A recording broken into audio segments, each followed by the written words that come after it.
Hello friend, સ્વાગત છે તમારું મારી ગુજરાતી રસોઈ ટિપ્સ ચેનલમાં।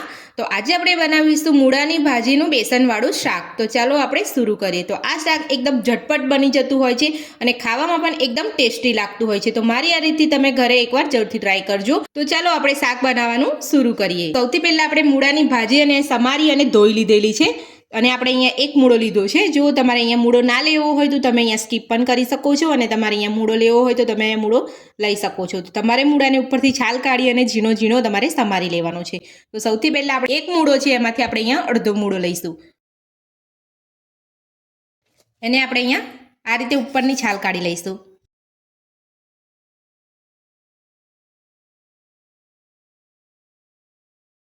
હવે આપણે મૂળાને ધોઈ લઈશું। તો મૂળાને આપણે અહીંયા ધોઈ લીધો છે। તો હવે આપણે મૂળાને સમારી લઈશું।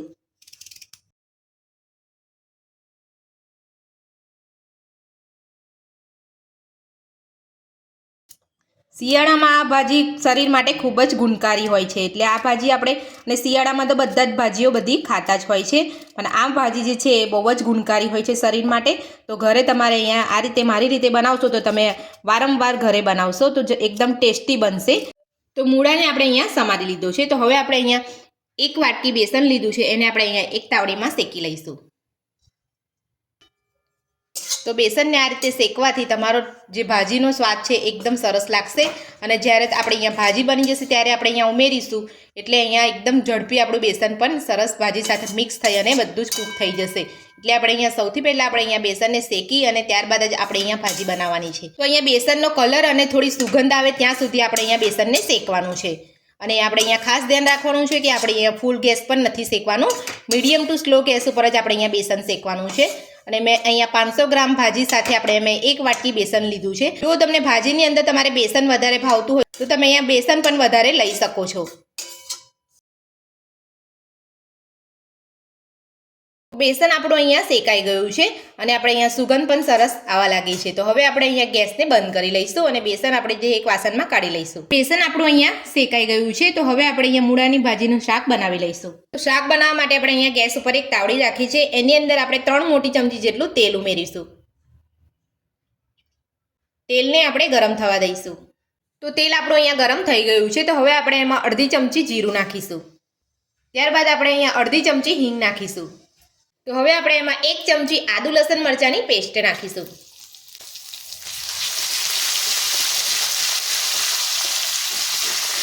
બધું જ આપણે સારી રીતે સાતળી લઈશું।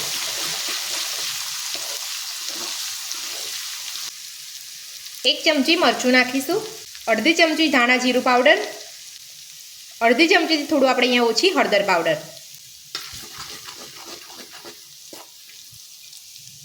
સમારેલા આપણે મૂળા લઈ લઈશું।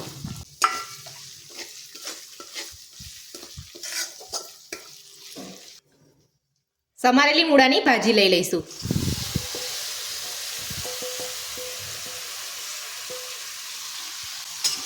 બધું જ આ રીતે મિક્સ કરી લઈશું।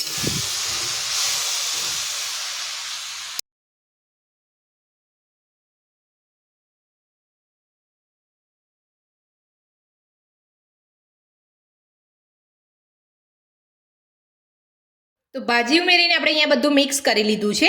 તો હવે આપણે ઢાંકણ ઢાંકીને 2 થી 3 મિનિટ જેટલું થવા દઈશું અને તમને વચ્ચે લાગે તો તમારે ચેક કરી લેવાનું છે કે તળિયે ભાજી ચોંટી ના જાય। તો હવે આપણે અહીંયા 2 થી 3 મિનિટ જેટલું આપણે અહીંયા ઢાંકીને રવા દઈશું અને તમારે ખાસ ધ્યાન રાખવાનું છે કે ગેસ જે છે આપણે અહીંયા ધીરો જ રાખવાનો છે, ફૂલ ગેસ નથી રાખવાનો। તો હવે આપણે થવા દઈશું। તો 3 મિનિટ થઈ ગઈ છે। તો હવે આપણે ભાજીને ચેક કરી લઈશું।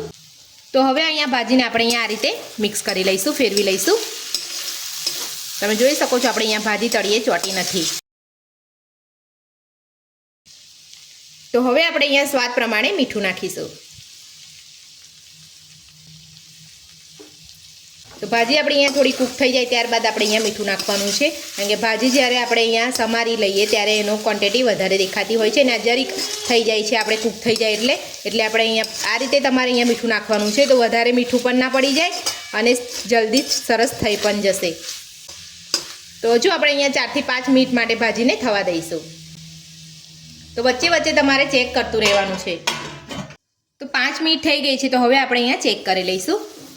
તો આપણું તેલ અહીંયા ભાજીમાં છૂટું પડી ગયું છે। તો આપણી અહીંયા ભાજી જે છે એ થઈ ગઈ છે। તો તમારે ભાજી થઈ ગઈ છે એ રીતે ચેક કરવું તો જે રીતે તમે અહીંયા મૂળા જે નાખ્યા છે આપણે અહીંયા સમારીને એને આપણે અહીંયા આ રીતે દબાવીને ચેક કરી લેવાના છે.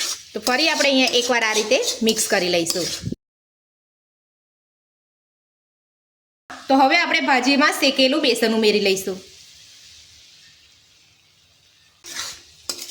ને આ રીતે બધું જ મિક્સ કરી દઈશું.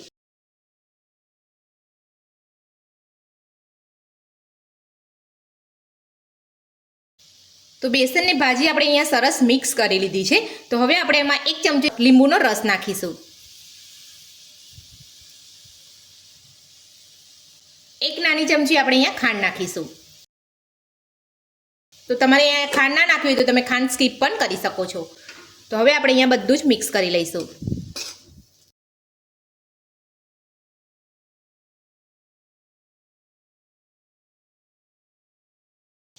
તો આપણે અહીંયા ભાજીમાં ખાંડ એડ કરી છે. તો ખાંડ ઓગળી જાય એટલા માટે આપણે અહીંયા 30 સેકન્ડ જેટલું ઢાંકીને રહેવા દઈશું.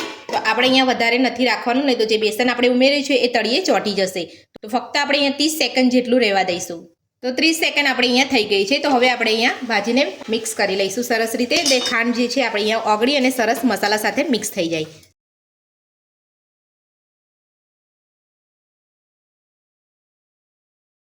તો શાક બનીને આપણું તૈયાર છે. તો હવે આપણે ગરમા ગરમ શાકને સર્વ કરી લઈશું.